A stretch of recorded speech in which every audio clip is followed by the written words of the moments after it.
This is the Unregistered podcast, and I'm Thaddeus Russell. This is a show about ideas, people, and behaviors that are considered inappropriate, out of bounds, or beyond the pale. The things you're not supposed to talk about if you're a school teacher, a college professor, a businessman, a politician, a parent, a neighbor, or even a podcast host. These are the things you're not supposed to say or even think if you're a good liberal, a good conservative, or a good citizen. Each week, I'll interview a person who has something bad to say. They might be a journalist or a professor. They might be a porn star or a drug dealer. They might just be an ordinary person with an ordinary job who doesn't care about the rules of polite society. I'm not interested in breaking the rules just to be a troublemaker. I'm interested in people who break the rules of conventional thought and to expand the scope of what is possible to say in our society. I'm interested in people who make me think. My guest this week is many things. He's a university professor. He's the creator of the enormously popular History on Fire podcast. He's a scholar of both ancient Rome and American Indians, and the author of several books on philosophy, religion, and history. He's also a former professional mixed martial arts cage fighter. And when I met him 7 years ago, he was about to have everything taken away from him. Daniele Bolelli is proof that the enemies of civilization can sometimes win.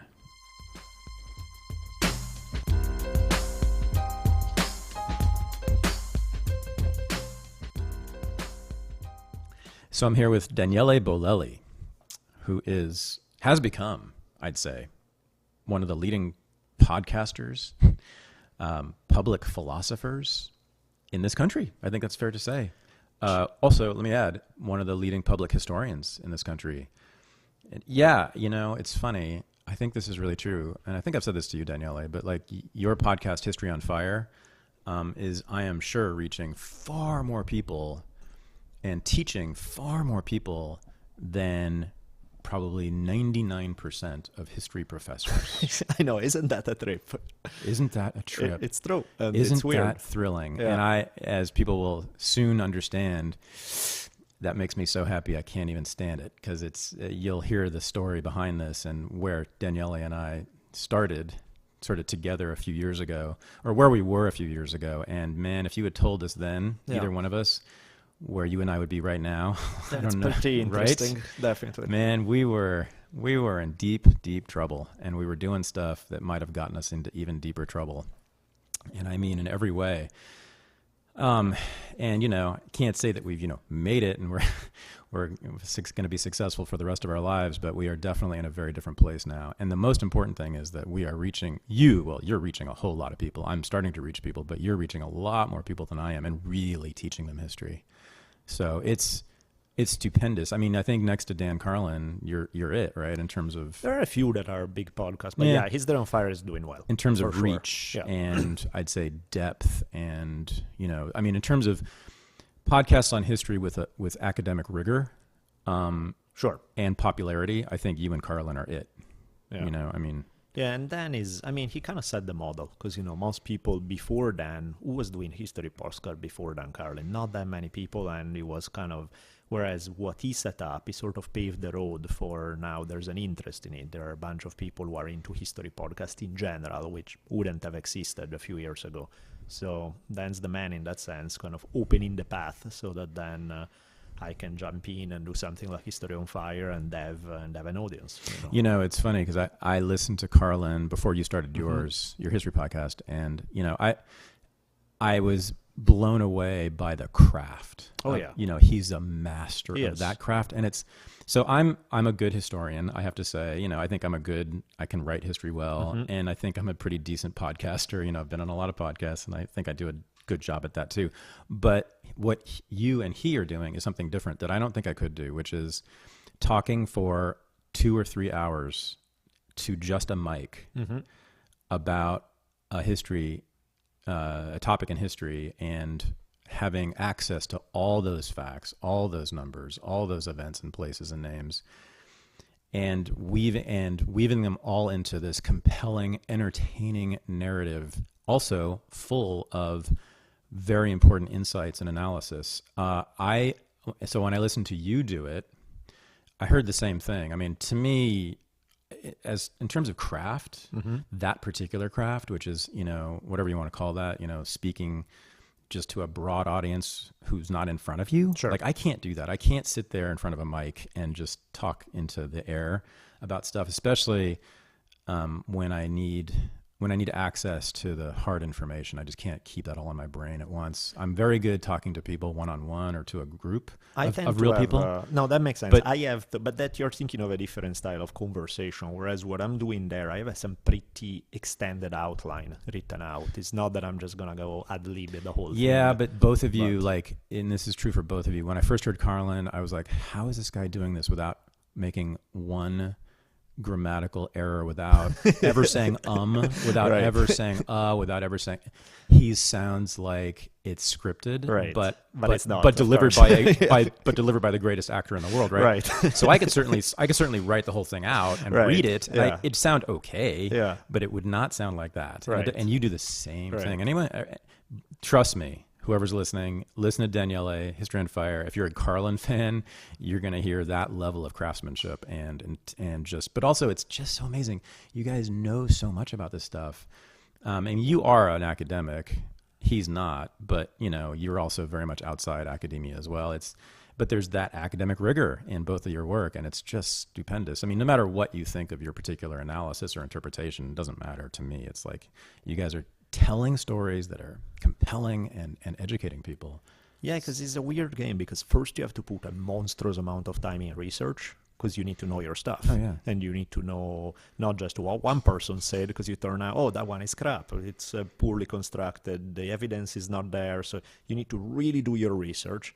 But then just because you have done the research doesn't mean you can tell a story. Then it's tedious and boring, and you get overwhelmed with details. So then the game becomes, how do I make it sing? That's the part that I enjoy. The research sucks. It's painful. You have to read like 15 books on a topic. After a while, you're like, this thing is killing me now. But when you get to have it all in front of you and you get to play with, where do I put what? Where do I put this is going to lead me into this awesome segue into something. That's where, to me, the whole thing becomes fun. And I think it's kind of my whole game is about storytelling. Mm-hmm. Whether it is podcasting or whether it is in writing or whether it is when I lecture in school or whether it is, to me, it's all about telling stories. That's what I have fun with. You're a master storyteller. And I think that's why it's so popular, and gets so many downloads and you have so many fans. But I guess, and I admire that, and I don't think I could do a better job in that, but you do another thing, which I haven't even mentioned yet, which I think is what I admire most about that podcast and your work, which is that you respect nuance. Yeah. You revere nuance. And every time you hit a point in your narrative where the evidence is either contradictory or there simply isn't much of it available or could be read in multiple ways, I love this, Daniele. You stop and you say, this could be read this way or that way, or we just don't know. Here's what I'm going to do.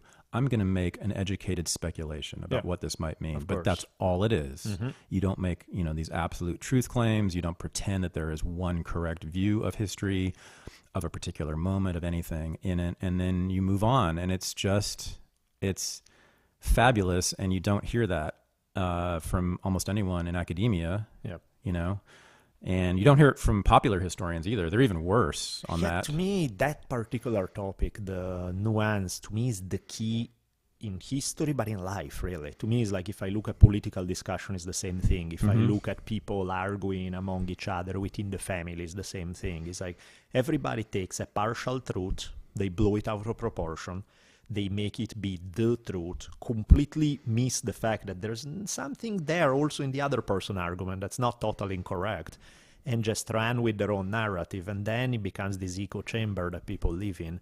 And I feel like that's the number one disease of the mind that I find is prevalent among most human beings. And it's scary because you don't realize they are doing it. You feel like, no, I'm just right. This is and again, every one of them, they don't say completely batshit crazy stuff right off the bat. They start with something that's true, but then they take it too far. and they don't have the nuance to stop them or make them see, sure, this is true, but also let me consider that other side. And suddenly you take a good premise and turn it to crap. Yeah. And I feel that that's the thing that poisons discourse on every level. Yeah, I think you're right. And I think that you, probably more than anyone I know, does a better job of keeping me honest. Because, you've often weighed in. So, a lot of people know that I take, very strong political positions on all sorts of things. And, but I am simultaneously an intellectual, in the way that you are. At least I try to be. I want to be. I respect that, and that's what I want to be, because I've changed my mind, radically in my life on many things. And so I've come to respect people who change their minds more than anyone else, actually. And I don't care what position they take. Sure. It's just that they're willing to do that. And most people aren't willing to do that. Now, I do find myself often getting very passionate about a subject. That's cool. Right. And having a, very strong position. And then that's cool. It is cool. But I always have a little Daniele inside of me, like, kind of whispering, because that's how you are. Right. You're not a yeller, but it's great. And you keep me. There's always a little doubt in my mind about what I'm saying. Always some skepticism, and I'm talking about stuff that I'm, really passionate about, like war and prison and stuff that I'm really clear about. Yeah. Even then, there's always a second or third thought, and often it's you I'm thinking about because you're so good and so principled about that. And I use this word all the time, but it's just true. This is what an intellectual does, right? A person who has written a 500-page treatise making one particular argument on a political position is not an intellectual necessarily. Probably not. They're really a propagandist, and that's not a slur either. Sure. I think that's useful, and I do propaganda. We all do propaganda, but that's a different thing. It's an intellectual, simply someone who's interested in ideas and curious about the world and curious about what an opposite interpretation of something might be. That's who you are. So I really respect that, and I think that's why people love your podcast so much. Yeah, I feel like it's easier when people don't feel that I'm trying to shove a viewpoint down their throat. That is like, this is what, because you often you get the defense, of course. You go like, hey, why are you being so hardcore about trying to convince me of this thing? Whereas my thing is like, look, this is how I feel, and this is why. I do see this other side. I can see the exceptions to this. And I think it keeps me more honest, in the sense that I'm not trying to convince myself first and foremost. It keeps me, a metaphor that I often use is the idea of surfing. That if you surf and you lean too much to the right, unless the wave is just right, where leaning too much to the right is what you need to do, then you're going to fall. Right. But guess what? Like a second later, the energy of the wave is going to change. And suddenly I need to lean to the left a little bit. And now I need to be in the center. And now it's a dynamic balance. It's this constant adjusting of position back and forth. Whereas most people have this is where I make my home, and every single time I'm going to lean heavy this way. And it's like, yeah, that works 5% of the time. So that's the part of you that's like a Buddhist monk. So people who are not at all familiar with you probably right now are thinking that's who you are. You're just you're that guy who's just, we just need to find the center and sort of ride the wave and never take a strong position and don't. So here's what's so interesting about this guy in front of me right now is that he is also always simultaneously passionate about a lot of stuff. Oh, yeah. And in fact, has a whole lot of anger. Oh yeah. He and I we bonded, I think, really over our anger issues, right? And in particular, our anger about certain things like academia. Sure. And he's a fighter, and when I say that, I mean he was a professional mixed martial arts fighter, and still trains and still does a lot of sparring, and you're very much in that game. You've written a classic book, and this is safe to say. I'm not the first person to say use the word classic on the Path of the Warrior, and it's considered to be by many people, aficionados of martial arts, and just other people just interested in it, to be one of the best books written on martial arts, sort of. And it's a philosophical treatise, I would say. Is that fair? Yeah. And it is beautifully written, quite nuanced, but it also, what I think you're doing in that book and in a lot of your work is you're wrestling with your own anger, or, I'd say to be more specific and apt, you're trying to submit your anger. You're trying to make your anger tap out with a leg lock or a heel hook. Always. Because he's a jiu-jitsu specialist. But so yeah, man, I've actually had to talk you down from doing bad things with your your anger and your ability to wreak to exact revenge physically. I'm all for There's actually one episode that just came to mind that we could actually talk about because it's not illegal and it's not weird. Well, I mean, it's mildly weird, but we were walking on the beach in Long Beach, and we were at this dog beach, and my daughter was like not even 2 years old, and she had like her little stuffed toy, and some dog grabbed the toy out of her hands and ran off, which, okay, that's what a dog does. I understand it. But the owner was completely like, yeah, whatever, who cares, and wasn't doing anything about it. I remember I was seriously thinking, I'm just going to kill this dude right now. It's just like, if you don't step in, and also because he was kind of blowing me off, like not taking it like, hey, this is a fucking 2-year-old girl who's crying over the stuff she just lost because your fucking dog just stole her thing.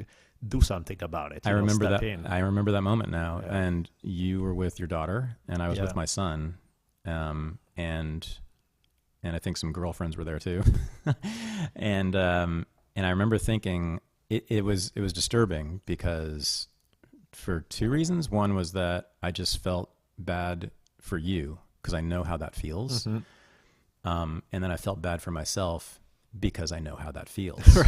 Because I am in that position often. In fact, I'm not kidding you. Just 1 hour ago, I punched a door at a post office because it was the 5th time we'd been to a post office to get my son's passport renewed. And every time they come up with some new reason that we can't do it, some new technicality. The joys of bureaucracy. Yeah. And so, wow. All right. So let's track back a little bit. So we met, I think in 2010, 2011. And I actually met your mother before I met you. Yep. She interviewed me. She's a journalist and an author. And she interviewed me for an article she was writing for, I think, a pretty big Italian magazine. Yeah. I forgot which one, but yes. Yeah, one of the bigger ones. And I said to her during the interview, because I was like, okay, an Italian woman, journalist, writing for an Italian magazine, interviewing me about my book. Why, How did you know about me? And she said, oh, my son read your book and liked it. And I said, really? Who's your son? Because I had just moved to LA and had just gotten divorced right after I moved to LA and felt like I was walking on the moon. I didn't know anyone here, had almost I really didn't know anyone, had no friends, and being divorced just compounded that feeling. And I felt utterly alone and terrified because I was just starting this new career, et cetera, freelancing, sort of leaving academia.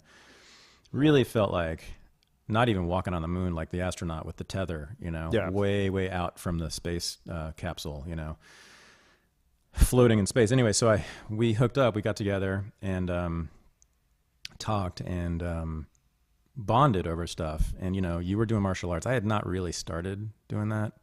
I think it was right around there. No, I had not really. I'd taken a few classes, but I wasn't really serious about it yet. And you were married at the time, and and but your daughter had not been born. No, she was. She was probably about a year old. Okay, because we met at some point was somewhat late 2010, wasn't it? It could have been. It was. Yeah, could have been 2011 even.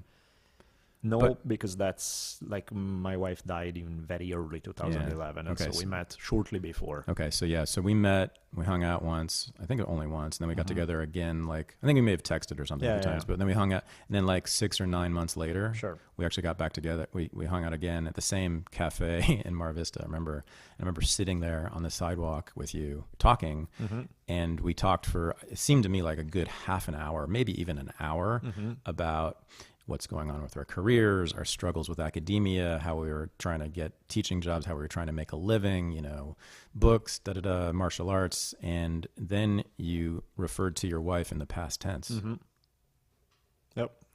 And I thought you sort of just misspoke. And then you did it again 5 minutes later. Yep. You said Elizabeth was, and I said, what do you mean?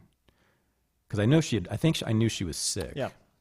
But I didn't, and I knew it was pretty bad, but I didn't know, and I didn't know she had died in just the few months in between the times we'd met. I'll never forget that moment. I stared at you and I just said, "You are so casual about this." I didn't say that, but I felt it. I don't remember what I said, but I remember thinking that you were just so casual about it. I mean, clearly you had taken it in. It's not like you were unaffected, but there was something, I don't know. It didn't match what I would imagine someone who just lost their wife like that, totally. who also has a 1-year-old daughter. I think that was part of the deal, was that in order to keep functioning, because I could not afford not to keep functioning with a 1.5-year-old daughter there, somewhere, and it's not like conscious process, but somehow it worked in a way where I kind of cut off my emotions, where I thought I was dealing with them because I would talk about it and I would even, have my moments where I sort of let it go. Clearly I wasn't, I had just completely separated I need to take care of stuff. I need to take care of my daughter. I need to wake up. I need to make her happy. I need to do all these 10,000 things during the day. And if I start staring at my own navel, complaining about the injustices of the universe, or take it all in emotionally, I'm not going to be able to do any of those things. And I literally physically cannot afford not to, because, at this point, my daughter depends 110% on me. I cannot not only not take care of the practical stuff, like figure out, okay, now we're going to lose our house because we don't have 2 incomes anymore. So what am I going to do about that? What can I do for work? What can I do for all of these different things? But then there's also the emotional side, that she's a baby and she needs to be happy, and I need to not just change the diapers and take care of business in that way. I need to make her happy every day. That's not going to be that easiest thing if I'm there just grappling with grief and all that stuff. So in some weird, odd way, I really just became oddly detached on that. And it completely fucked me up in some way, because, in the long run, in the years to come, I had like 10,000 health issues that really, when they boil down to it, is repressed emotion. That's right. Yeah, you do. Almost every time I would see you for several years, and I think just even recently when I came over here to hang out with you, it seemed like almost every time I saw you or talked to you, you had some bizarre it's malady stuff, completely psychosomatic, that could not be explained, and that had never occurred in anyone else. And you'd been to doctors and nothing was showing up, and you were tortured by these things. Totally. And I didn't know what was going on there, and I guess, but now you do think of it as that it was just psychosomatic. The symptoms were real, you know what I mean? Yeah, sure. But the origin was emotional. It was completely emotional, and it's because and again, I don't know how else. On one end, I look at it back saying, of course, I handled it the wrong way, in the sense that the reason why I ended up with all this psychosomatic thing is because I did not deal with my emotions earlier. On the other hand, I don't know how I could have, So it's a weird thing that even if you put me back there now, is like, I don't know how I would do things differently. Because yes, probably wasn't the ideal thing, but I don't know that there was an ideal thing. It was, and so that's kind of where it was. It was, I kept it together as far as work, do this, do that, make things happen, make my daughter happy, that kind of thing. But of course, inside there was something emotionally that just was heavily repressed. And of course, if it works on you from the inside. Yeah. So your wife was a doctor, and you were living in Long Beach. And you were an adjunct professor, is that right? Yeah, and which does not pay very well at all. You were adjuncting at Long Beach State and Santa Monica College then? Yeah, exactly. People think the professors are all fancy and live high on the hog, and man, let me tell you, not quite. No, that's barely enough to get by, and especially with a kid. So you lose your wife, you lose that income. You're about to lose your house because of that. Exactly. You have your daughter is, I think, wasn't she less than 1 year? She was around a year old? A year and a half, 19 months. When Elizabeth died? Yeah. So you got that, single dad, doing all that. You're Italian, with a heavy Italian accent, in Long Beach. And you do have this book out, the martial arts book, but it had been out for many years, and you made a little money on that, but it wasn't nothing to live on, nothing at all close to that.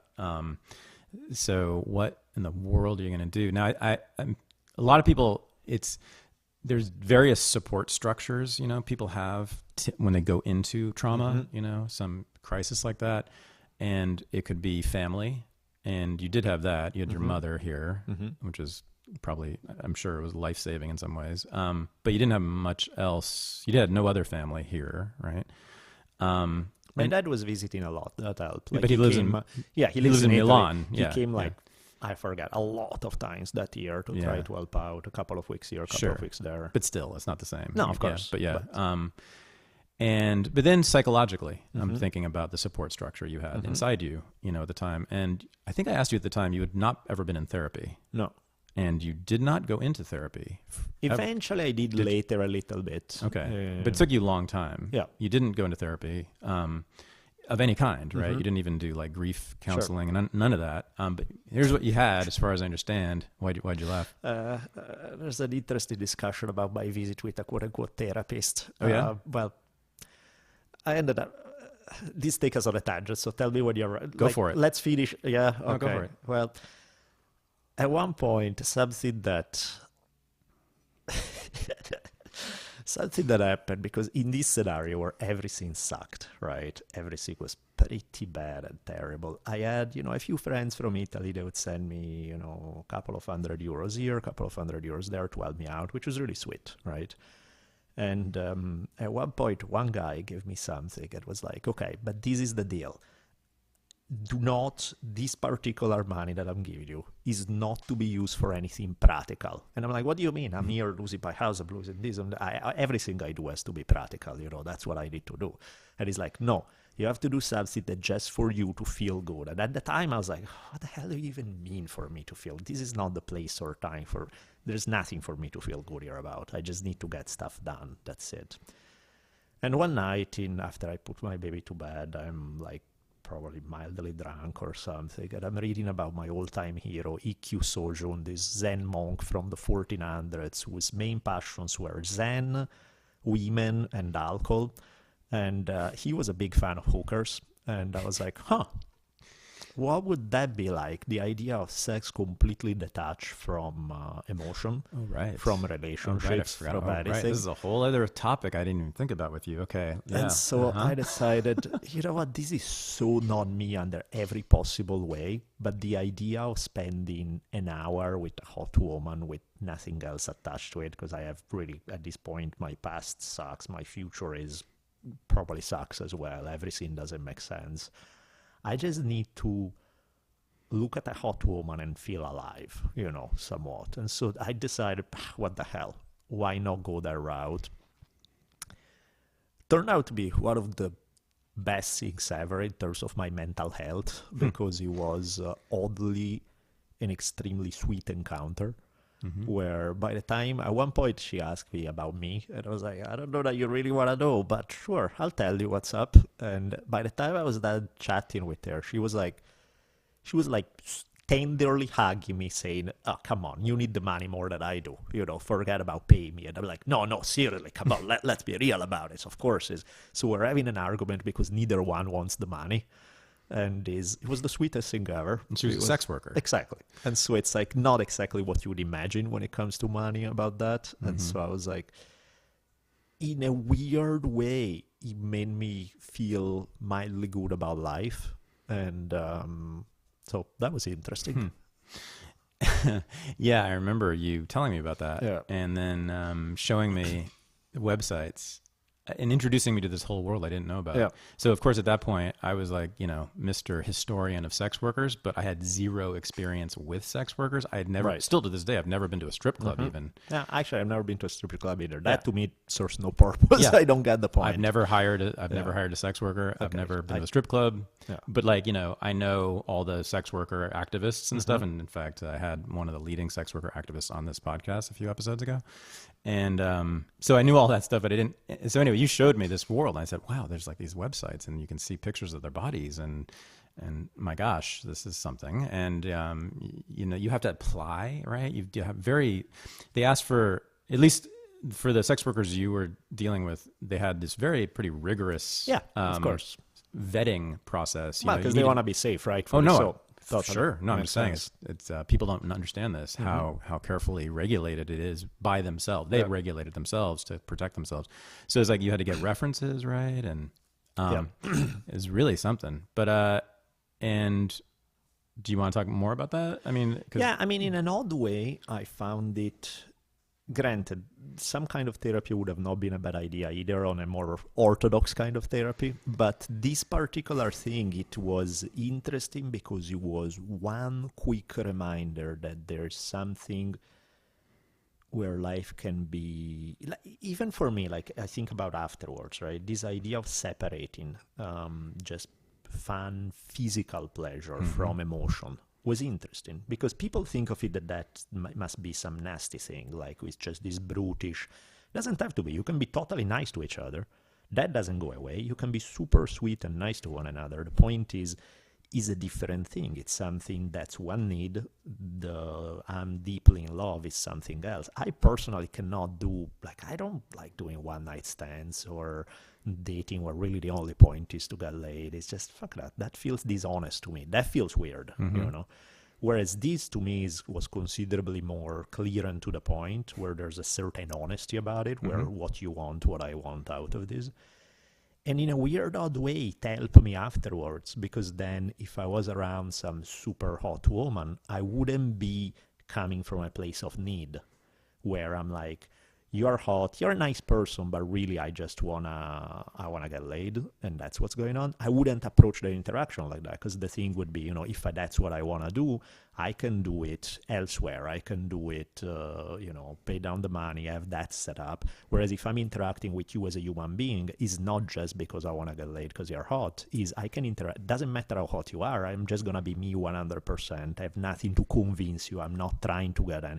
So that changes completely the dynamics. Oddly enough, it made regular women like me 10 times more than ever before, because suddenly I wasn't coming from a place of, you feel the desperation. Maybe it's not desperation, but neediness. Totally. Whereas in this scenario, I was like, I'm not trying to convince you of shit. I don't want anything from you.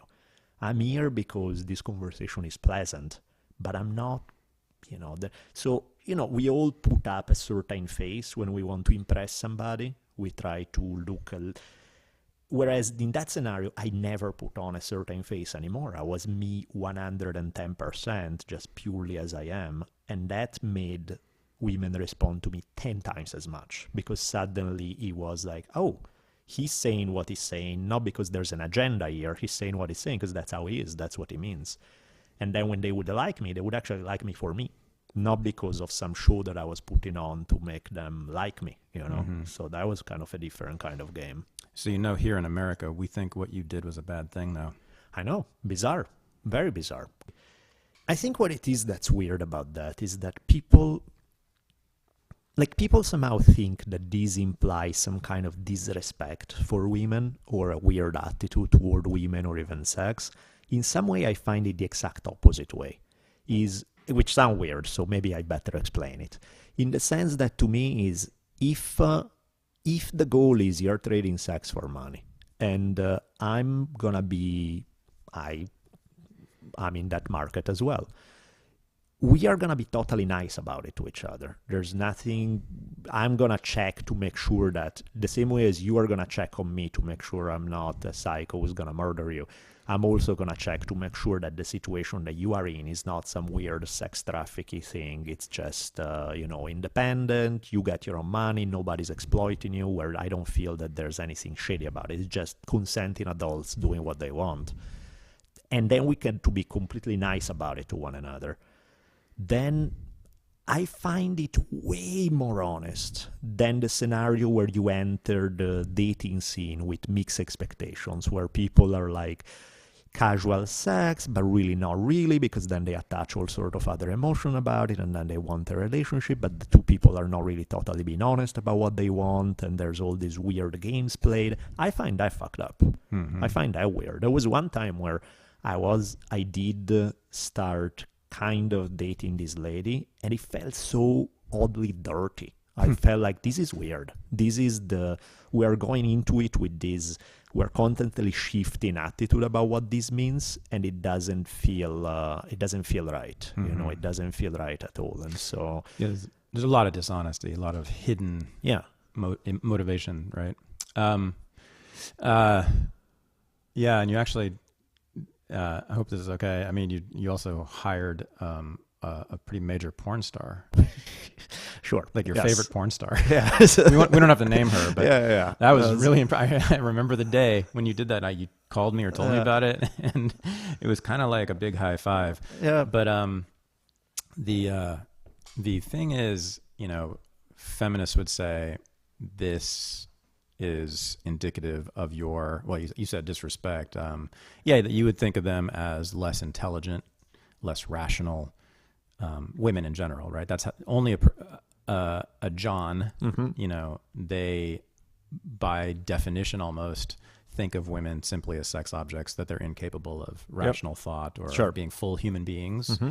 Did your views of women change, or were they already bad, or what's the deal, Daniel? No, I feel that like one has nothing to do with the other. Yeah. It's kind of like the same way as if you hire somebody for a massage. Exactly. It's like you're hiring them for their physical skills, but that doesn't mean you treat them badly or think any less of them as a person. Right. You're a human being. This is what you sell. That's it. What you're saying is almost word for word what most women sex workers I know have said about it, which is a lot of them, by the way. So, all right. So you had that as some kind of therapy. Yep.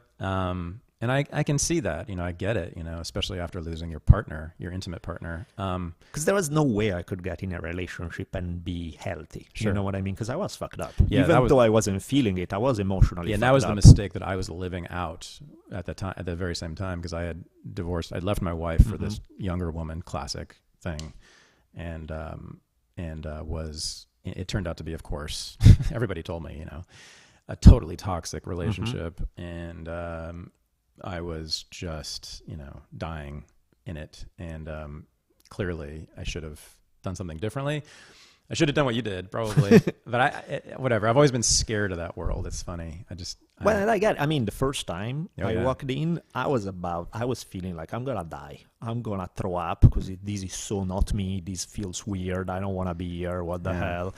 And then the second this lady opened the door and she was so damn sweet and nice and just a good human being, I was like, oh, wow, this is not at all what I pictured. This is not some seedy, gross thing. This is just nice. This is pleasant. And in fact, in a weird way, I had decided after that I was like, I don't think I'm ever having a relationship again, because I don't have the time and the energy to dedicate to somebody with the degree of compromises that you need to make in a relationship. And I'm not blaming anybody. I get it. You need to click, you need to make compromises. I can't. I have to take care of my daughter. I have to take care of so many things. I do not have the time and energy that somebody deserves in a relationship. So I'm not going to fake it. I'm not going to pretend that I do because I want something from them. I don't want to make anybody feel that I take anything from them. So, however, what ended up happening is precisely because I had that option that, in terms of pure sex, there was that option. And I was happy in that department. I wasn't feeling needy. Then when I did have good interaction with some lady, it did not need to lead to a relationship or even sex right away at all. It was just, I'm interested in you as a human being, purely and only. Let's be friends. Let's hang out. I'm having fun with you. And then maybe a year into it, I realized, oh, damn, I really, really like you. This is really nice. And what's more important is you like me for me. I have zero filters right now. I'm showing myself 100% how I am as a person without trying to make myself more appealing, without trying to tweak the game. That always in a relationship, 6 months in, people are like, oh, that is changing. You're not putting on the show for me no more. It's like, no, there was no show done. So then when the moment you decide to get into a relationship is on true premises, this is how I am 24/7. This is not who I want to be to impress you. And that completely changed then how I enter a relationship in such a healthier way than anything I've ever done before. And oddly enough, I have to thank Cool Girls for it. Cougars? Oh. Cool Girls. Who? Cool girls. Your damn accent. You got to work on this. I know. Hookers. Oh, hookers. I didn't know what you were saying. I was trying to be polite about it. I think you said cougars, like older women who were dating older women. I thought you said Kroger's, Coal, like the supermarket. Coalgers. It's amazing how far you've gotten with that accent, I gotta say. I think actually half of the reason why people like what I do is because nobody understands what I'm saying. They just fill in with what they think they want to hear. He's got that groovy European accent. He must be saying something good. But that's the thing, is like the only reason why it happened is because she fits with me in a way that I never even thought it was possible for somebody to click with somebody. You know, I mean, she's a freak. Let's just look at it that way. She's like literally a fucking Buddha walking around, because it's just nothing phases her. You know, when she's having a bad day, it's like suddenly she got a little more quiet and reserved. And then like 2 hours later, after I sort of pry it out of her and we chat a little bit about it, she goes like, I don't know how you put up with me with these terrible moods. And I'm like, you're kidding me, right? Because your terrible mood is a good day in most people's life. It's like you have no idea. So she's like impossible to fight with, basically. It's like physically impossible to argue with, because she's just so damn nice to me in every possible way, and I'm nice to her in every. She's also a fascinating walking contradiction, because exactly. She's a professional now, isn't she? Yeah. She's a professional fighter. Yeah. She's a professional mixed martial arts fighter, and 2-0. Yep. 2-0. 2 knockouts. Yep. No, and that's why I thought her nickname, the Savage Buddha, fits perfectly. Yeah, so that's amazing. So, and boy, you should see the video of her knocking out, especially the first one. But the funniest thing was, you told me afterward. Here's the funny thing. I think it was the first fight. I watched the video, and you were cornering her. Mm-hmm. So you were in the corner, and I could just see, you were just so tense. Of course. And then as soon as she knocked out the other girl, you did this prayer. Right. You put your hands to your lips, in that prayer thing, and looked to the gods. And I knew exactly what you're thinking. I'm sure you were just so tightly wound. Oh, yeah. And so terrified. And she wasn't. And then she went straight, what'd you say? She just like ate some donuts and went to bed? She was like the next night, I kept dreaming about the fight and being old. And she was like, I was like, oh, did you have that fight stuck in your... She's like, no, I dreamt about donuts. Mm-hmm. That's where... Because she had been cutting weight? Yeah. She's like... No, she's ridiculously relaxed about that. Yeah. I'm not, and it's freaky that way. So it's funny because I'm built like you are in that way. So like, and that's a fascinating thing. I'm all day, pretty much every day, when I'm not thinking about history and politics. You know what I'm thinking about? Why are you doing this martial arts stuff? Right. Like, why are you going to that? Why are you sparring in boxing? You're 51 years old. Right. Sparring with guys in their 20s and 30s. Yeah. I could get hit hard. And I have been hit hard. Of course. And it's like, and I'm terrified, but I love it. Exactly. But I'm terrified, but I love it. I don't get it. Well, you do, because you've written books about this. You're the person to talk to. Isn't that a funny thing? And you have the same thing, I think. Yeah. This deep ambivalence about it. Totally. It's like it's like I have a history of putting myself into danger. Uh-huh. In every way, by the way, so obviously professionally in my career, I basically just threw myself into danger. It wasn't like that was my plan. Yep. I just always find myself, I was like, oh, wow, you just took the most difficult, treacherous path there to do that thing. And then you get in trouble for it, and then you feel bad about it, and you're scared all the time. And then I took up rock climbing, it's just until I got too scared. Mm-hmm. And then I was like, okay, well, let's do something else. So I did boxing and Muay Thai. And, right when all the science about, brain damage from it's coming out, from boxing is coming out, and football and all that. So anyway, so you had 2 professional fights in Italy, right? Uh-huh. But you said you were just beyond terrified. Yeah. Going into the cage. Fear is a strange thing because it's contextual, it's not like I'll be really scared of death. Savannah, my girlfriend, she's completely unafraid of that. She's so relaxed. Before her second fight, she took a nap right before her fight, which is insane. That's unheard of. No, it's ridiculous. But then, if you put me to speak in front of a huge audience, I have zero problems. Mm-hmm. Most people get terrified. So it's strange how the fear is such a weird, isn't it? Contextual thing, that the same person that can be super brave in one context is a complete wimp in another, and vice versa sometimes. It really is something. It's really, but I'm just especially curious about why you and I do this thing that scares us. I think that's part of it is because, especially if you spend so much time reading and writing and in your brain and being in this more nerdy world, I find it useful to, also my personality tend to be very, I try to be accommodating, I try to play peacemaker, I try to play, I have more of this softer, gentler personality by nature, but then also I have other sides to me. Yeah, that's me too. And they need to come out, Right. and I think that's the beauty of mixing things up, of combining things. It's like I want to be super kind, but that also for my kindness to be real. That means I also need to have an edge. I also need to know that if it's time not to be kind, I know what to do. That's right. That's why we know that you're being honest with us. That's my thing. It's like, at least I have options. So if I choose to be kind, it's because I choose to be kind. Yep. Not because I have to, not because I don't have any other option. That's the way I am with teaching. Right. Right. And it takes people aback because they're so used to teachers just patronizing them, right? Never contradicting them, even not arguing with them, never saying, I think you're wrong, or or here's a problem with your argument, straight to their face. Yeah. Teachers, generally speaking, certainly professors, I think, are very uncomfortable with that. They don't like conflict. Sure. And so I'm just the thing is, though, then you don't believe them. You don't know what that relationship is. You don't know actually what they think of you. Of course.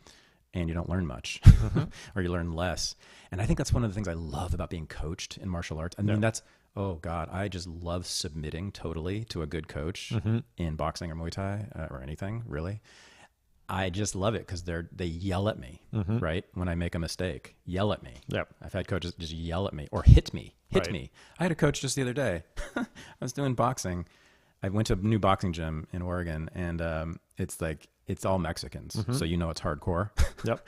And the boxing coach, he doesn't use mitts. He uses these special gloves, boxing gloves that have sort of like some tape on there, so he catches your punches, but he's got the glove ready to hit you back really hard, of course, to show that you don't have your hands up or whatever. He hit me so hard on my liver, like I doubled over. Yep. This is from nice liver this is my first day at this gym. Right. I was paying them money. Yeah.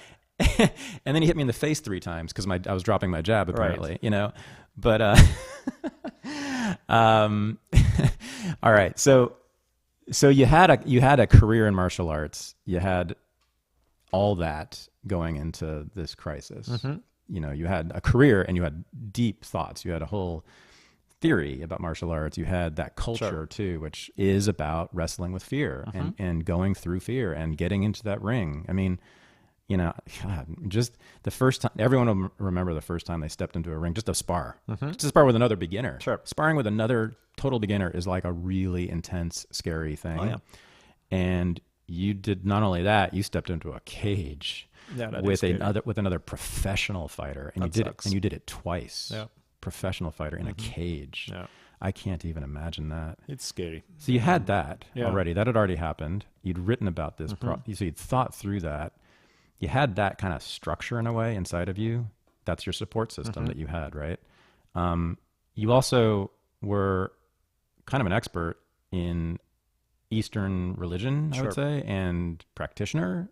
And actually, it's funny. I'm not super clear about how you identify in that way, or whether you identify. I don't identify. Or what you practice. My way of thinking is just, in many, many ways, kind of straight up Taoist. But to me, Taoist is like normally the way people have an ideology is you learn something, then you apply to life. That was more the way I was before, and then I ended up reading some Taoism and be like, oh, that's exactly how I think and how I act. So it's not that like I had to modify any. Now I'm a Taoist or some shit. It's like I am me, and Taoism happened to make a lot of sense in terms of its philosophy and its outlook of life. This taste for nuance, for paradox, for this kind of yin-yang aspect of life, of looking. Yeah. It's all, to me, that's just how life is. It's not a philosophy. These guys happen to call it Taoism, but that just, if you look at life, that's just how it is. I'm not talking about Taoism as in, the religious aspect and the ritual, that's very cultural. There's a specific cultural context for that, and that has its own weirdness. I'm talking about just the outlook on life.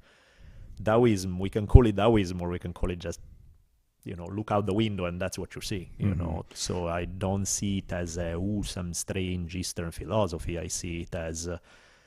I'm sure people even outside of Eastern context have recognized the same principles and called them something else, you know? Yeah, I mean, it's the way I would squeeze it into Western thinking is it sounds to me like it's dialectical. Is that right? Like, so that, you know, that it's the thesis, antithesis, the conflict between the two produces a synthesis, something new. That's kind of the yin yang. And that's just how everything is produced in the world, you know? So like, for instance, an idea is put forward and then someone argues against the idea. And then out of that conflict comes a different idea. Exactly.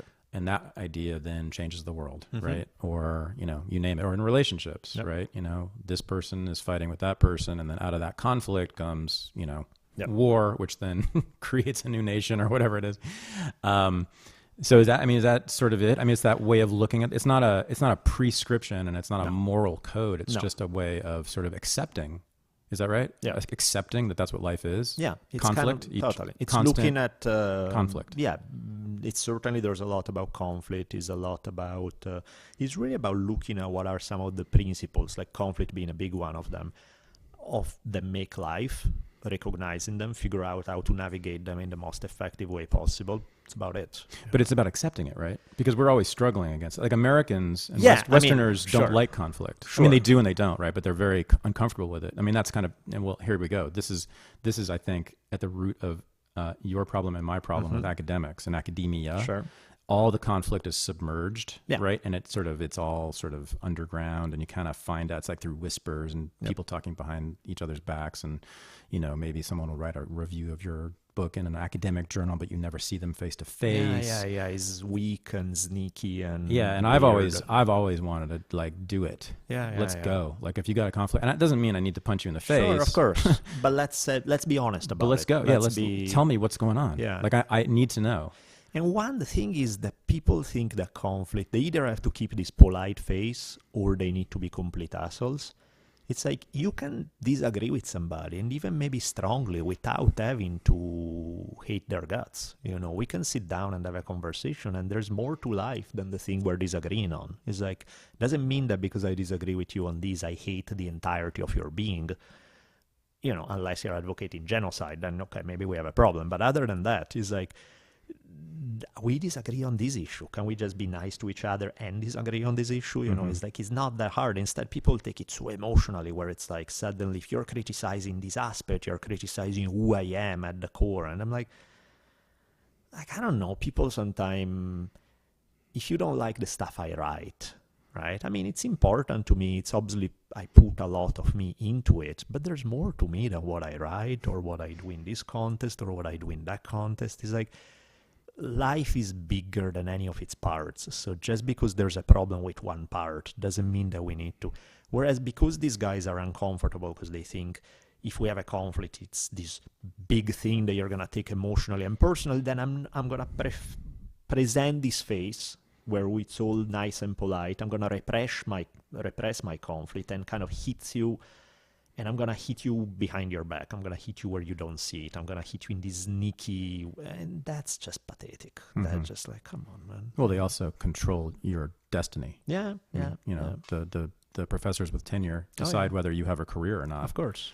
And that's what was happening to you at the time. Yeah. Really, more directly to you. It was happening to me sort of indirectly at the time, too, because I was kind of giving up on them while they were giving up on me. But you were really being...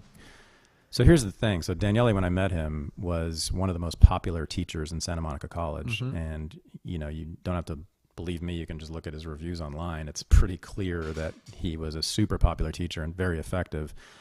And actually, I've met a few of your students too, and they just adore you. And not because you're just nice to them, because a lot of professors get by on that. Sure. You know, or they'll say outrageous things, or they'll talk about how they got high once, and kids will think that's cool and then think that means that you're a good professor. You know, no. I mean, you were really teaching stuff. The thing is, you didn't have a PhD. Nope. And you had a master's. Oh, you had a master's from UCLA? No. I had one from UCLA and one from Cal State Long Beach. Right, but they also weren't in history. The Cal State Long Beach was. Okay. But anyway, you didn't have a PhD. I mean, to be honest, that's enough. I could have even had a PhD, and you wouldn't have mattered No, because I was me. Sure. And many academics are not going to like me. So Santa Monica College is a community college, a California State community college, okay? And he is clearly an outstanding teacher.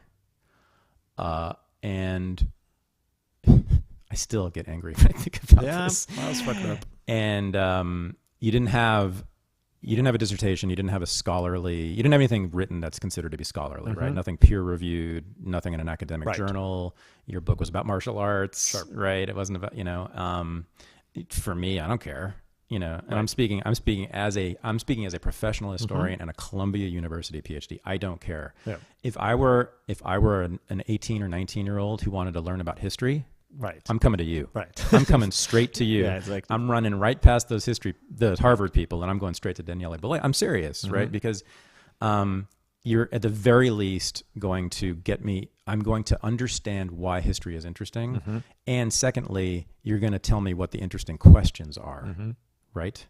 Because you're about nuance, and nuance is really about questions. So anyway, you were super popular.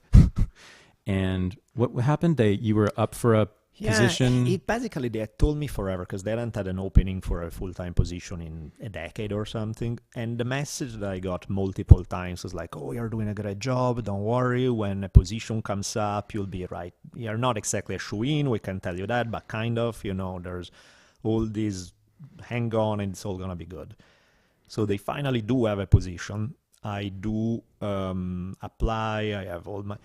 And, this is a time when I need it more than anything, right? Is everything just step? And exactly. I have this is right after Elizabeth died. Yeah, literally right after. Yeah, and where suddenly I'm like, shit, I can't afford a house anymore. We're in deep shit.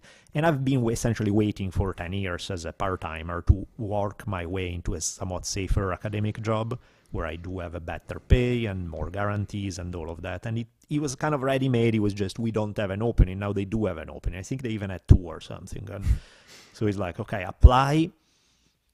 Didn't even get an interview.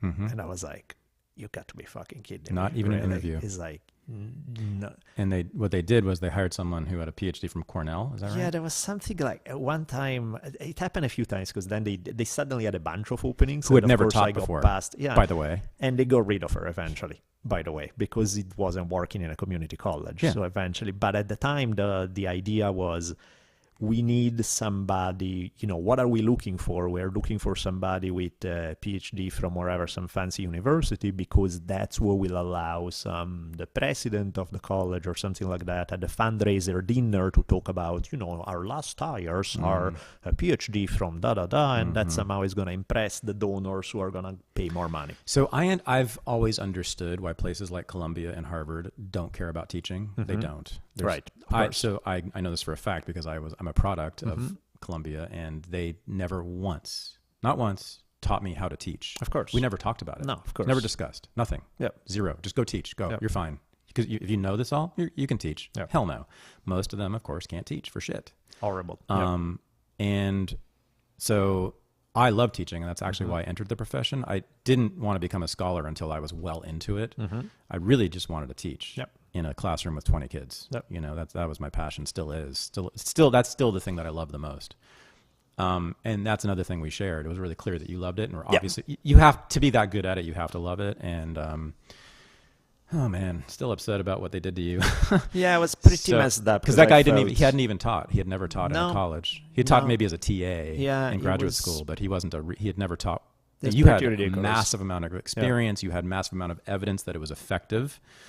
Right? That your teaching was effective. And no, they had to go for the credential. And this is at a community college. I know. I was going to say, so I understand why Columbia and Harvard don't do that, don't care about teaching, because they are, in a sense, the internal logic does make sense. They are research universities. That's what they do. They're producing people who write the books, fine, whatever. But Santa Monica, that's all they're doing. It's a teaching college. I know. You're taking 18 and 19-year-olds who had a hard time in high school and trying to get them to make them into college students. Yep. So who do they need? They need someone who can actually go between those, can take them from the world of high school to the world of higher education, transition them, not someone who's just going to come in and lecture about their dissertation on some narrow topic, right? Anyway. So your specialty is Indian history, and by the way, how do you handle the terminology there? What do you prefer? Terminology, I use them interchangeably. Indian American, Indian Native American, Indigenous people, First Nations.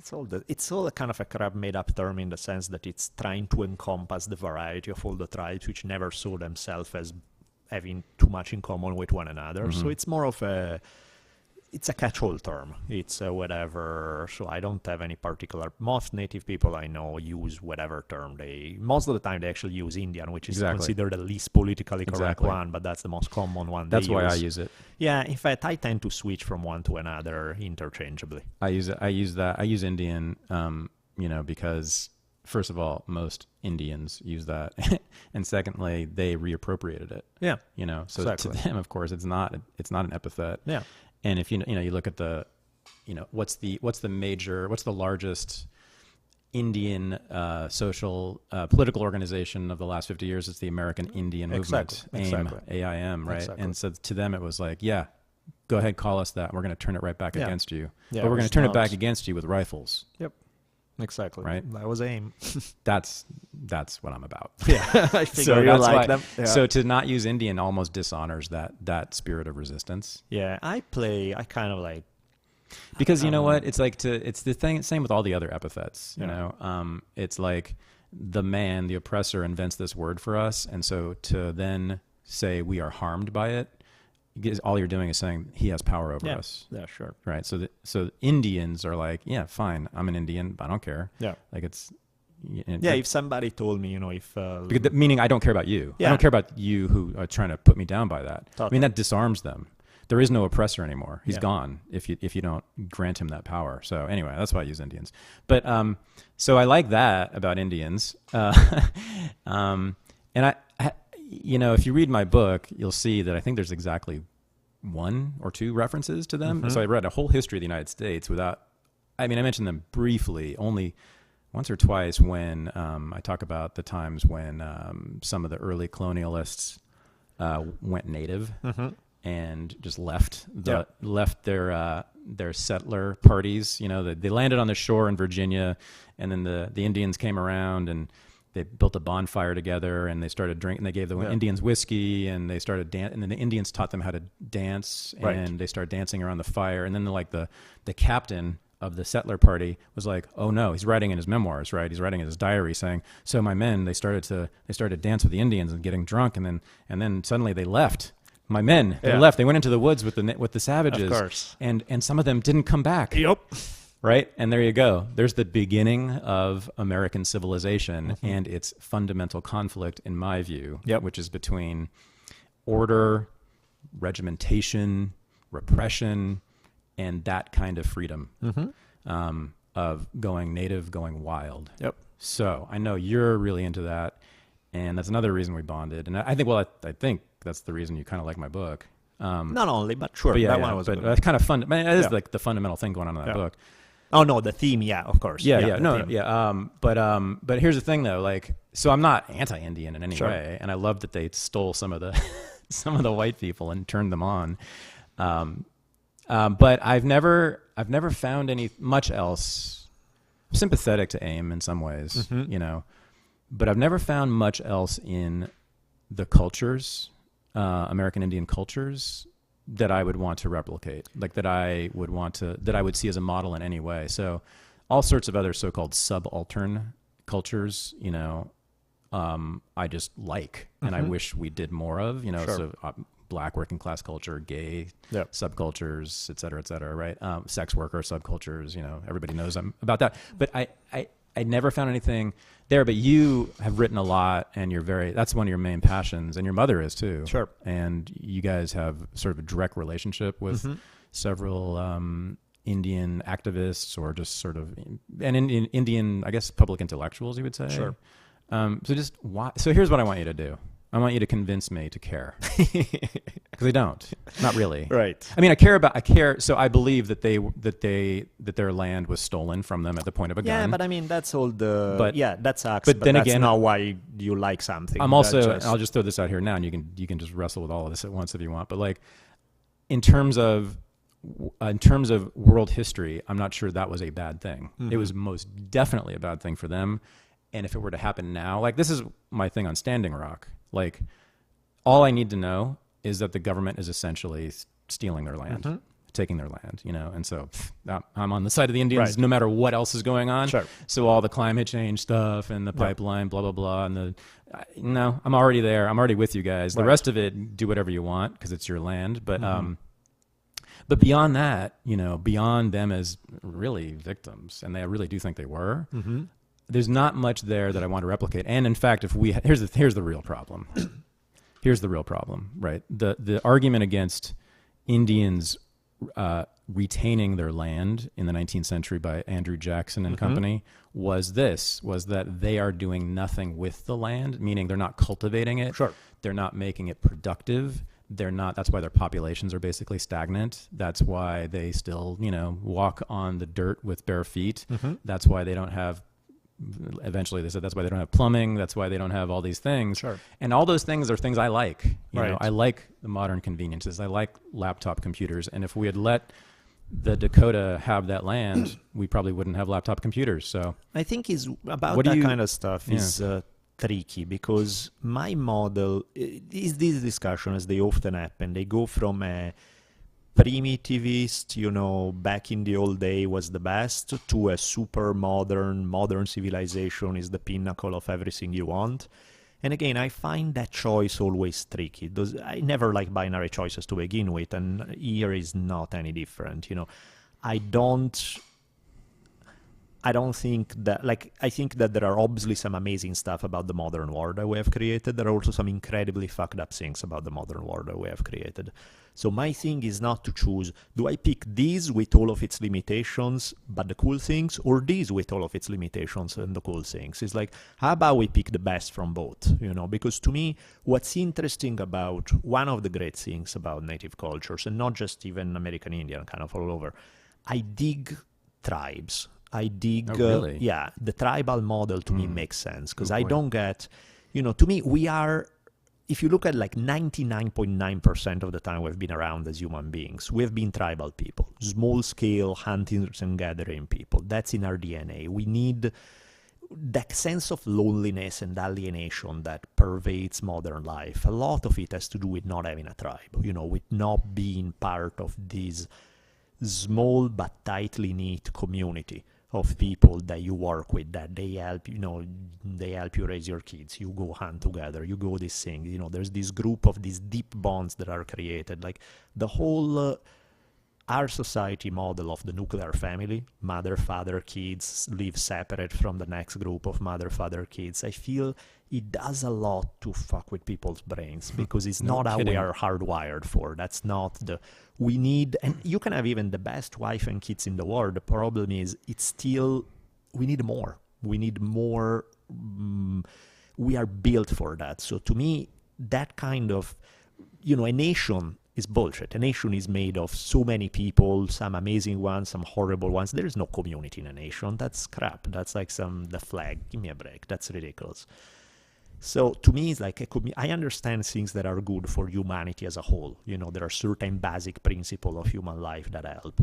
I understand a very global perspective, but I understand a very local perspective. The one in between, the nation, makes no sense to me, because it's too big to be a functioning community and too small to be all-inclusive of humans. So I feel that tribal model, that model of living in a group with 20, 50, 100, 200 people, it needs to be small enough that you know everybody, you know them well.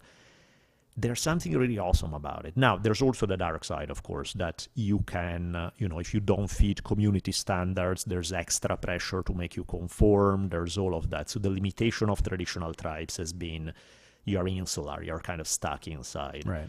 Today, we have the opportunity of taking the best of both. The deep, amazing connections that you can make with other people who live in your same tribe, which you can never make in a million years in today's world, in the way we live as separate human beings. But with the fact that you're not necessarily stuck with the 200 people you are born with, and that's all you're going to know, because we have a technology that allows us to be exposed to something much greater than just what's happening in our little valley. And that allows you to figure out, turns out I don't like these 200 people. There are other ideas that appeal to me way more, where I would fit better, and I'm better off there. Or I like these 200 people, but I need a little more, and you can pull it off you can go on you know what I mean? It's like, to me, both models, there's something awesome in both. Each one by itself leads to things that are less than ideal. If all you know is live in your little village of 200 people, there may be some awesome stuff about it, but there are some very clear limitations. And if all you know is just spend your day on you have all the technological gadgets in the world, but I mean, if you look at modern life, one of the number one thing at a social level is a sense of monstrous loneliness and alienation that people have. And so people then work like dogs at their little job because that's what gives them an identity. That's what gives them a sense of purpose. But there is none of that stuff that makes you human. You know, it's like, I don't know if you ever had the experience of just going camping with people for 2 or 3 weeks, an extended group of people, Sure. maybe 10, 20. I have. Yeah. That feeling that you get, that the depth of connection that you make is so much greater than what you can make. And granted, you can also get on each other's nerves and you can have all that other stuff, but there's a higher degree of intensity that usually take place.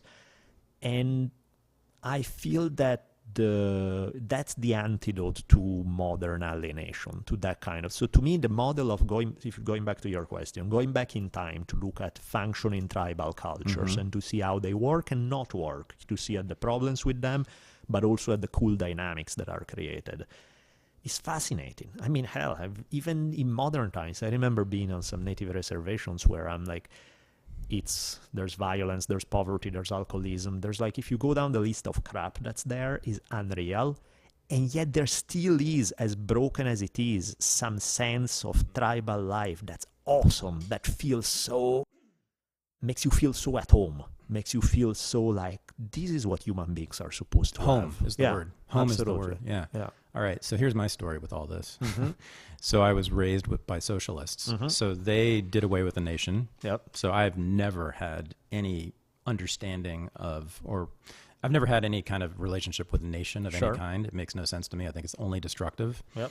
But of course, what they wanted to do was, make everyone into one nation. Sure. Right. So it's a global thing. Yep.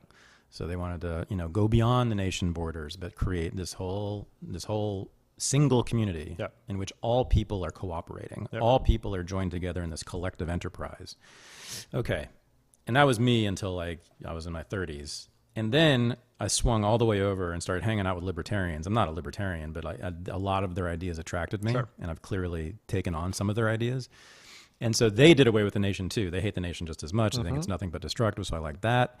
But instead of collectivizing everyone, they wanted to do just the opposite, which was to not just organize society around the individual, but culturally, right, identify the individual as the primary and only meaningful unit. Yep. Right. So, and that appeals to me too, because, and I've really started to think about this more lately, because I have been attracted to particular subcultures. Especially like black subcultures, the ones I named earlier, gay subcultures, blah, blah, blah, right? But those are really tribal, and so that means they have their own internal rules. And you see this now, right? Because of the policing that goes on, who's black and who's not, who's really gay and who's really not, blah, blah, blah, right? Especially around race, it's a big deal, right? Constant policing of people. And so anyway, I like that about the libertarians, but I feel you about this alienation, right? So my deeper, longer story is not that my parents were socialists. It's that my parents divorced when I was 5 years old, and I was raised mostly by my father, who was emotionally distant, right, and retarded, basically. And so I was, and then I had to leave, and then my brother and he and I never had a relationship anyway. Yeah. But all through high school, we lived separately as well. Right. So I was just in a house on a hill with my father for 5 years alone. And before that, even when I was younger, I was basically just with my father as well. Really, really, really deeply alone. Yep. And that's why I started to literally have dreams about being adopted by families when I was a kid. And then when I was like 14 years old, and what 14-year-old guy does this, I started to just imagine having my own family. I knew I was going to have children. Yep. I knew I was going to have a wife. I could see the house we were going to live in. Yep. And it was all going to be good. It was all going to be corrected, and I was going to be whole again. Yep. So socialism kind of took that role for me in a way, but it was really clearly superficial. It didn't make any sense because it's just abstractions, and it doesn't work in other ways as well. But it didn't really fill that void. Also, I found that socialists themselves were unpleasant people to be around, and funny enough, the most antisocial people I knew. Well, that's funny. Oh yeah, most of them. So I reject all that. I go hang out with the libertarians. Libertarians are talking about, forget groups, forget collectives, forget tribes. Just you're an individual, and that's what we're going to do. And they do have an answer to this. In fact, in that, you know, there will be, of course, relationships and there will be social groups. It's just that they won't be imposed by either the state or tribal rules, right? It's people can just choose to be friends or they can choose to be a commune. That's all fine for libertarians. But, so, I mean, it's not like, I guess what you're saying about tribalism is not necessarily in conflict with that idea as long as it's voluntary. It's just that here's the thing, though. And this is what I've been actually wrestling with lately. This is a new thing for me, is that I have noticed that tribes of all kinds, you know, have done all this really awful policing. And it's so there are people who are told who are not allowed into the tribe. Rachel Dolezal, good example. You're not black. You can't come in. Okay.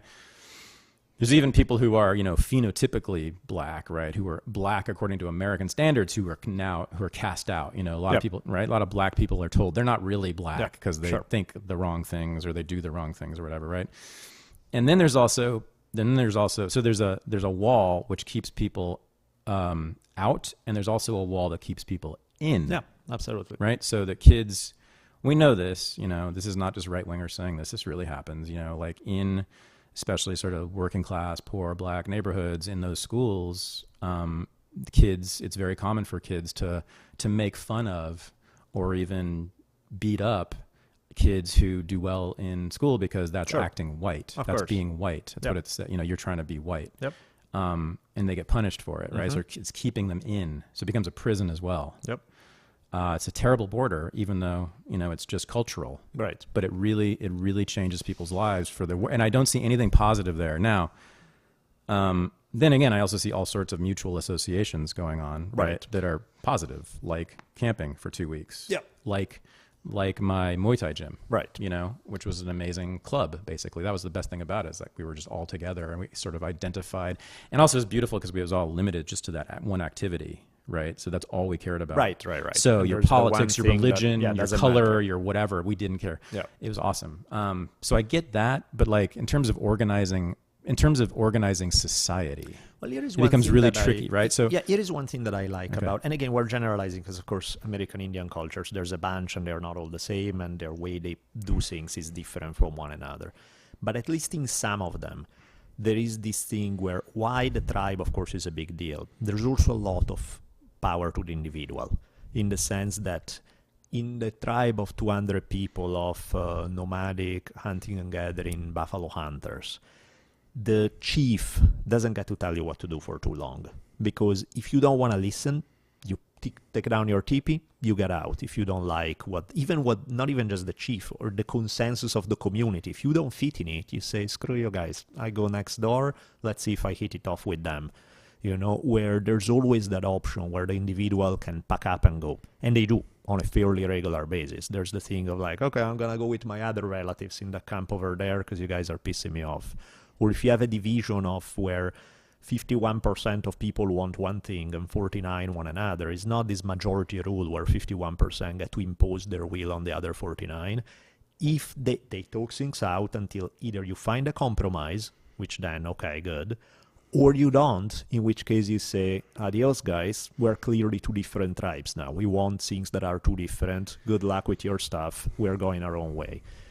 I find that awesome in the sense that you still get to have a tribe, but you still get to also have a degree of individual freedom that goes with it. It's not squashing the individual. And so I dig that. That's a lot easier with communities that are not sedentary, that are not like, if you are a hardline farmer where your villages have been there for hundreds of years, it's a lot harder to pack up and go. Exactly. Yeah. Whereas if you have a more nomadic lifestyle, way easier to do. Way easier to have, which is why usually hunters tend to have higher degree of individual freedom than farmers. You know, it goes with, there's more investment that goes with this place. Now I don't want to give it up, and so I'm going to stay with it. So you're prescribing a nomadic, fluid, tribal identity. Is that right? Yeah. Which is, right? and the beauty of us today is that it's global. You know, you have internet. You can go and... But that's what, right? Does that sound right? Totally. Okay, and I think that's key because neither model, you know, we can go back to the past. That's me, right? As a matter of fact. I mean, so that's what I've done. I mean, I've I've moved from, hanging out with the socialists in Berkeley to New York City, which is a whole different, tribe. Really is a tribe. And then back to LA, and the tribe changed, and, whatever. So it's here's what I think the problem is, though. I think it's identity. I think it's identification. I think that's the problem. Once you start identifying as something, then you start to police yourself, and then others start to police you as well. Sure. Right? It's like this category that's created, which is artificial, but boy, is it powerful.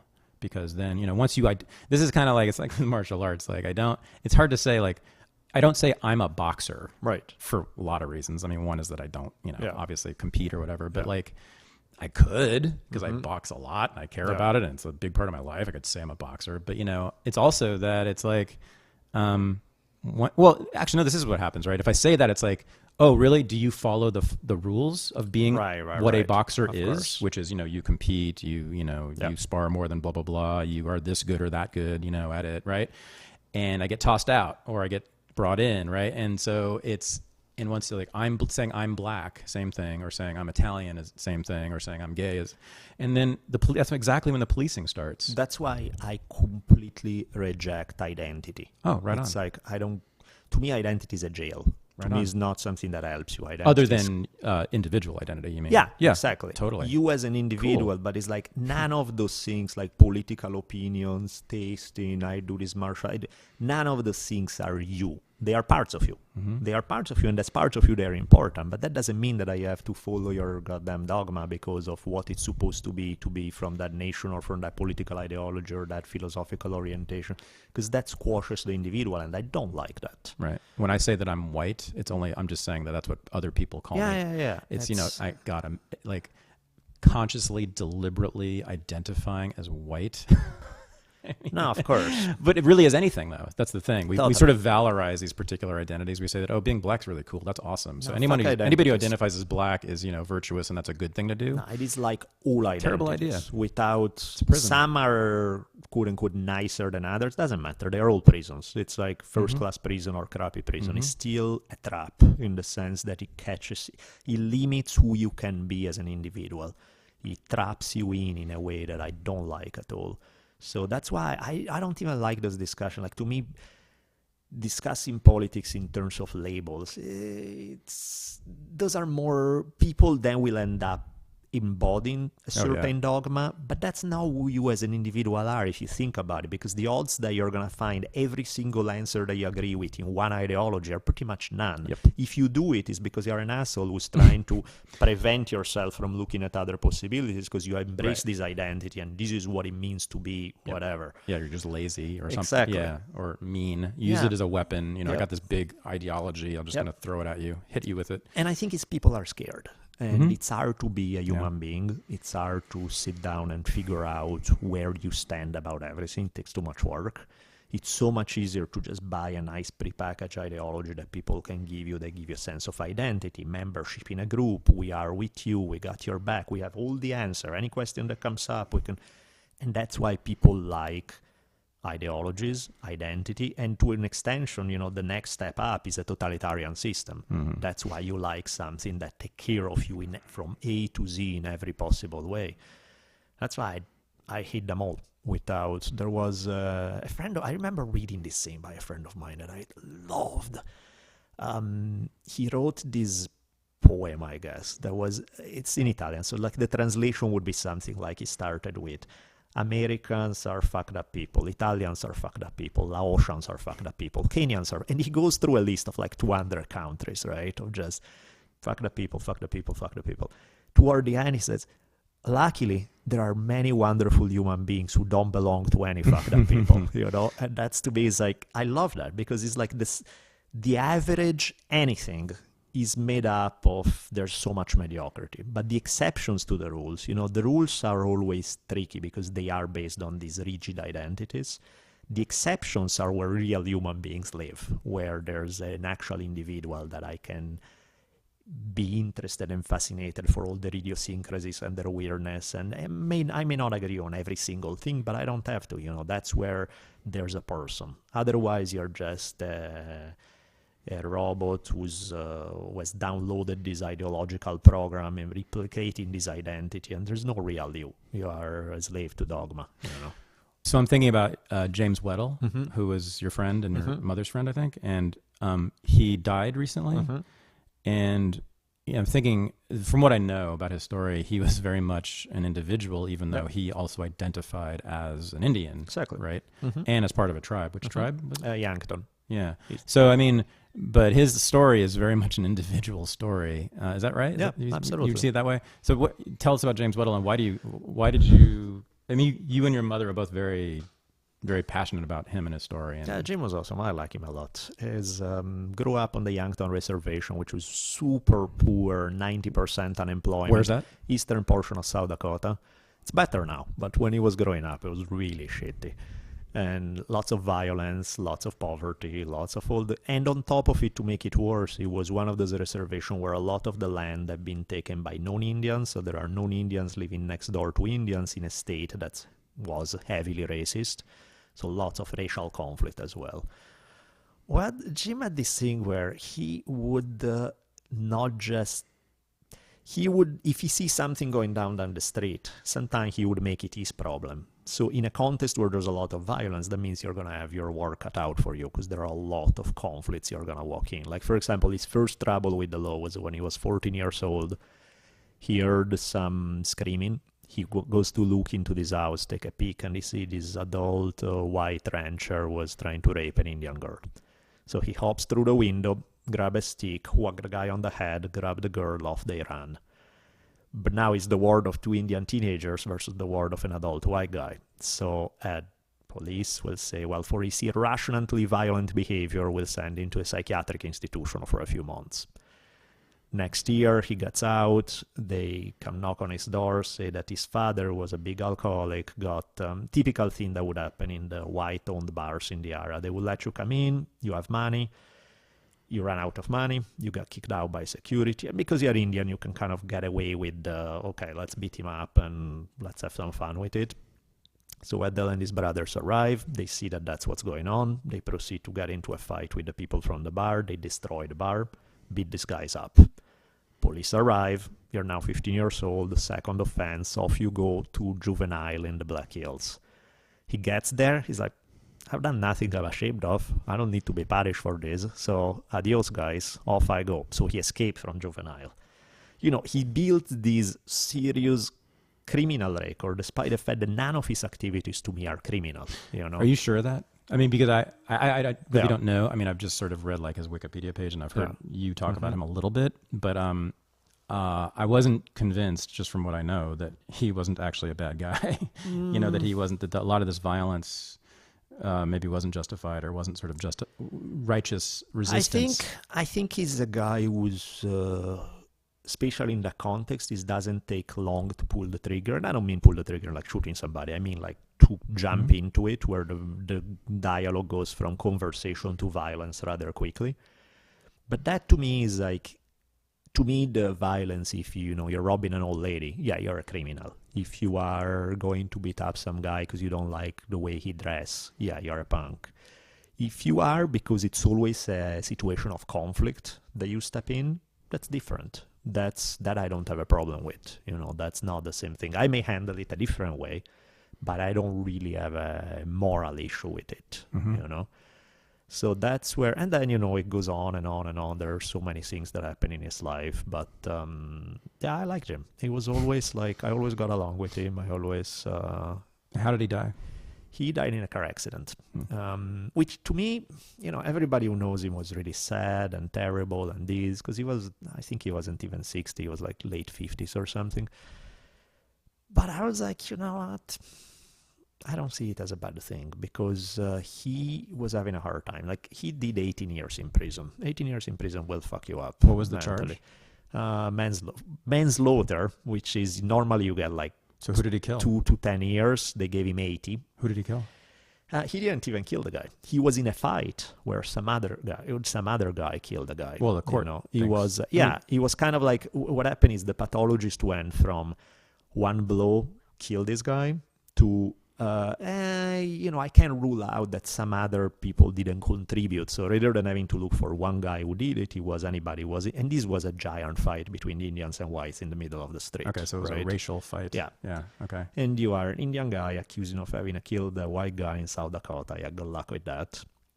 Plus, they gave him 80 years, which is a ton for manslaughter. Normally, manslaughter, you get a lot less.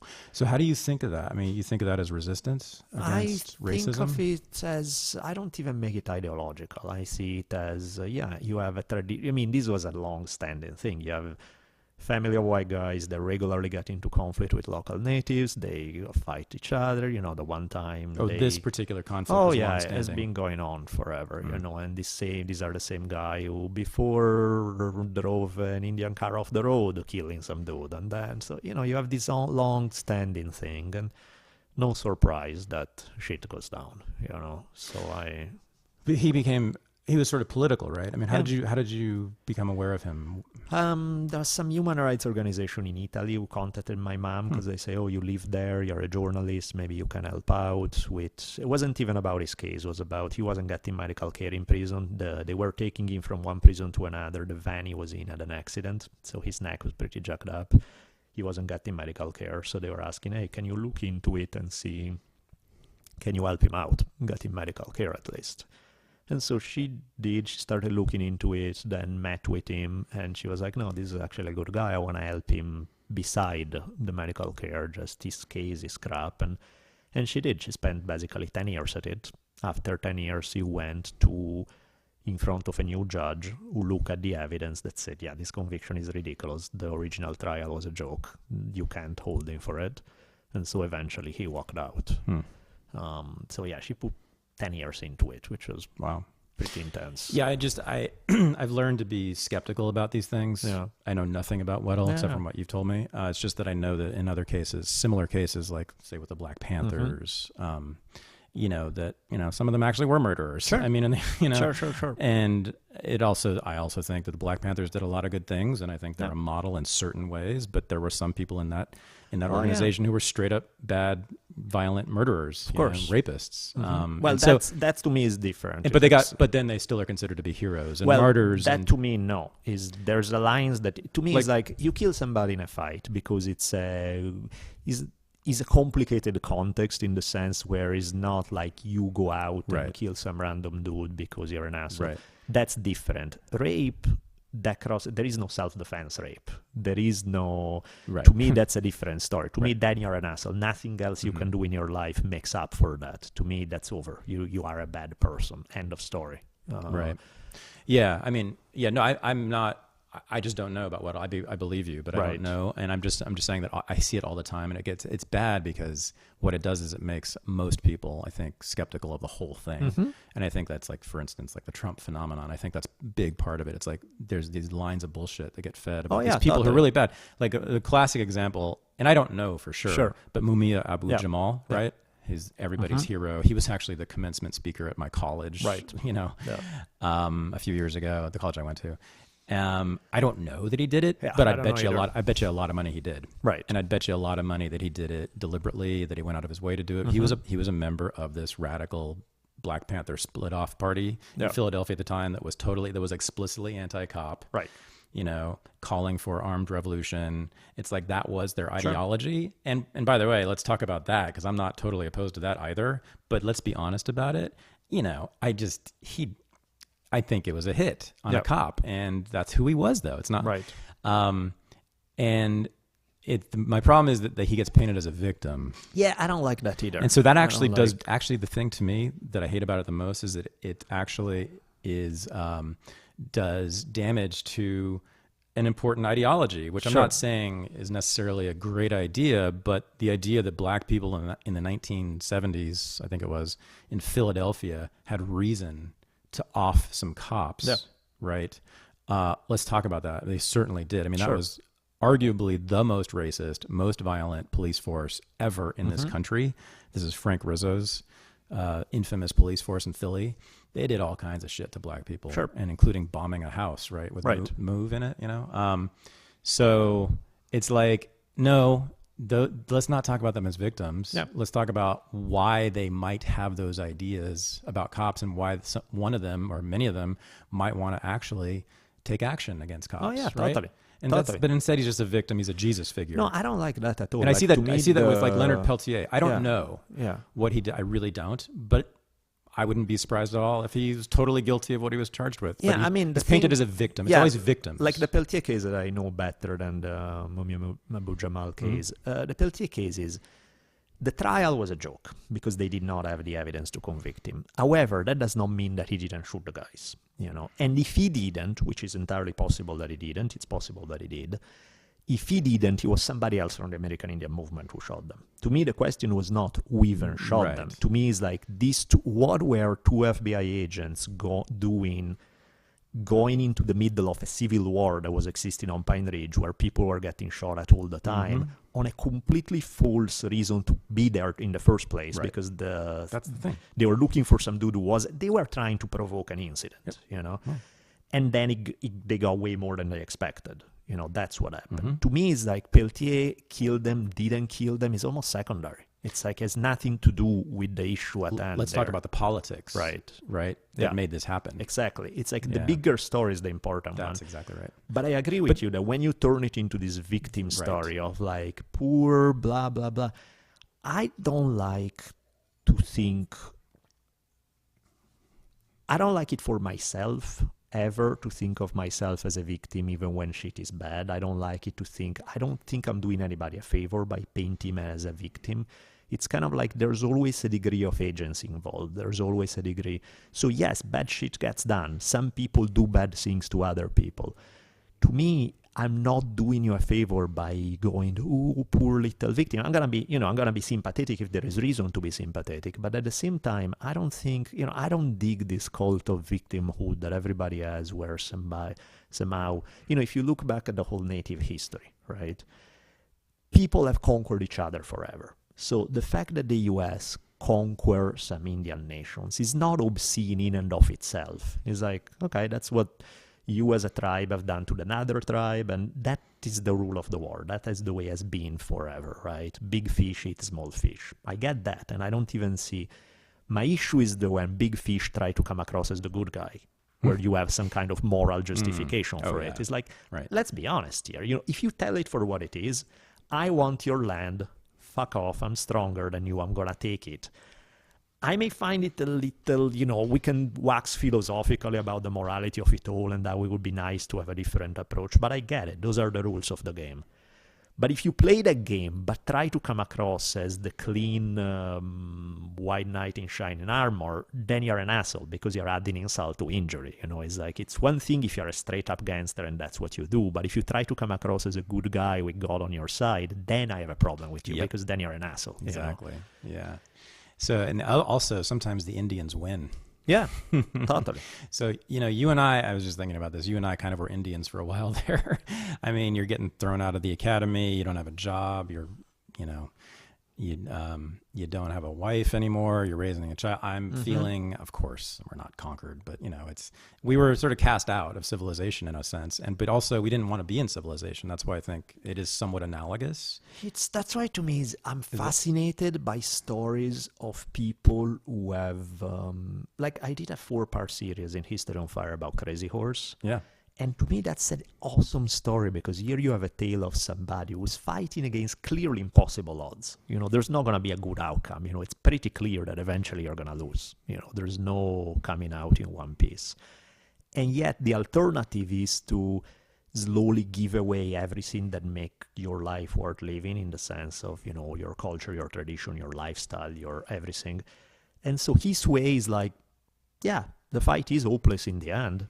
That doesn't mean I'm not going to fight it. There's kind of the level of defiance of, I'm not dead yet. There's a beautiful Sitting Bull line that says something, let me see if I can remember it, he says something like, the whites may get me at last, but I'll have a good time until then. I love that. That's fucking awesome right there. It's like, yeah, I'm not gonna beat the United States. I mean, I suppose you could say life is always a fight. It's kind of a cliche, but it's also kind of true. Right. I mean, for me, there's always been a destination in my head, like I get through this struggle, whatever this is right now, but I'll get to that place and then everything will be cool, and then I can relax. And I don't think so. No. Maybe that's why I like punching people in the face and getting punched in the face too. Right. But I was just thinking back again to those years, and we were kind of Indians, and we were so broke. I was so broke. You were so broke, and we didn't think we had a career.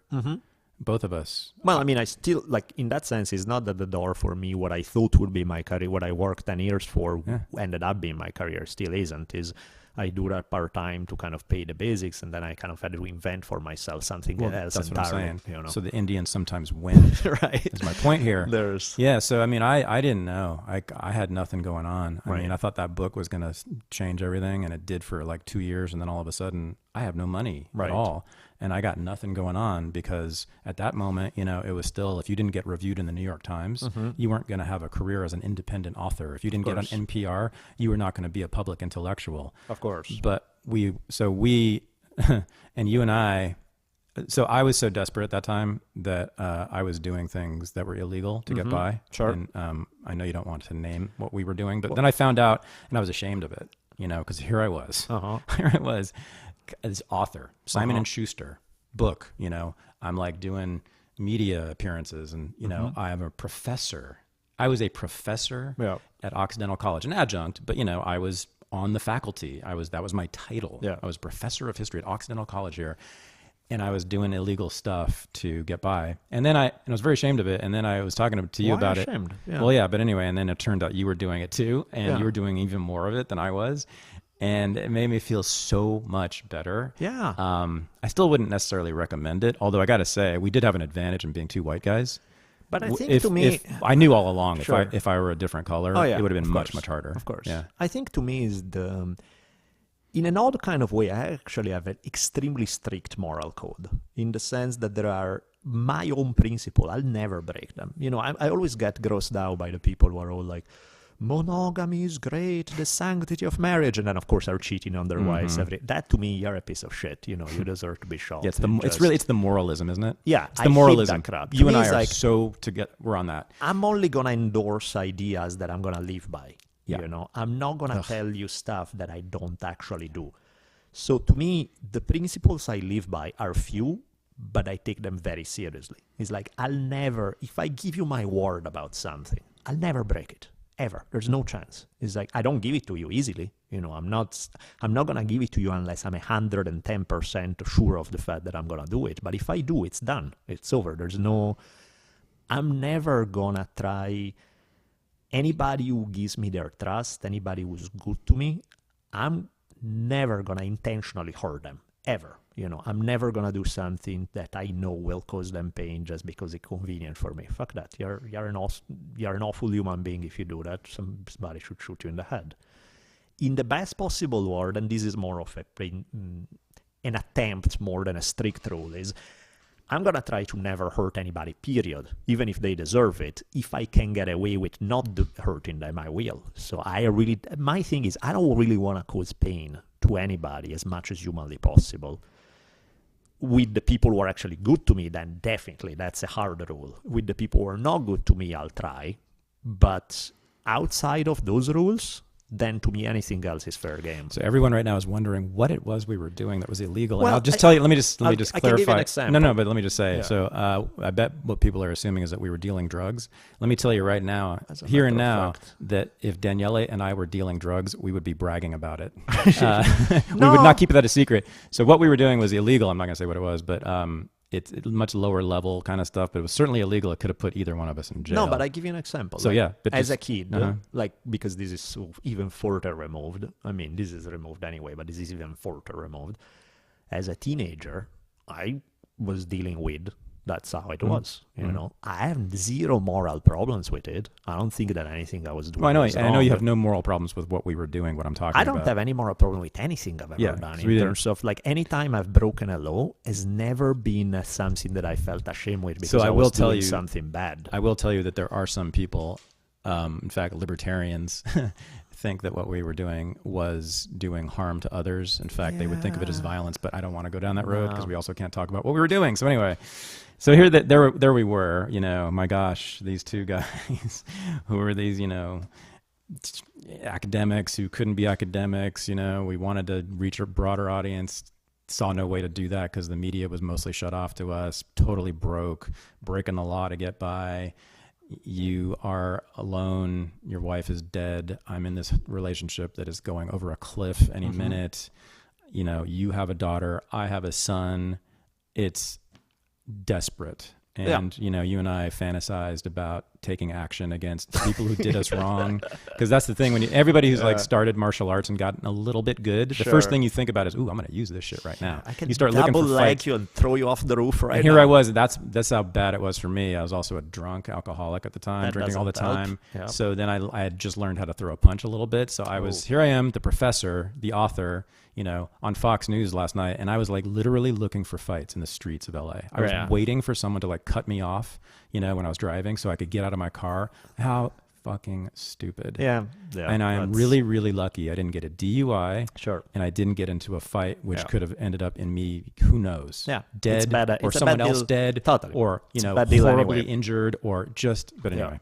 Yeah, but I feel like that was, that, you know, like for example, we're talking about a lot of like, again, anything illegal to me doesn't trouble me if it doesn't cross my laws. Sure, of right? course, yeah. Speaking of which, I just found this awesome quote that I have to give you. Okay. Because I was listening to this Mongolian group and musical group, and this whole song is about their national Robin Hood equivalent. These lines are awesome from their lyrics. It says, hierarchy, strict rules. I won't obey this tradition. Why kneel down like a slave? I'd rather be an outlaw. No one owns this beautiful planet. I can go wherever I want, thanks to my horse. I love this. You know, that's like my philosophy of life. All you need is a horse. Yeah, exactly. All I need is a horse. It's like, I rather. To me, there's a difference between an outlaw and a criminal. Well, no, I want to be that guy, but I want to have money.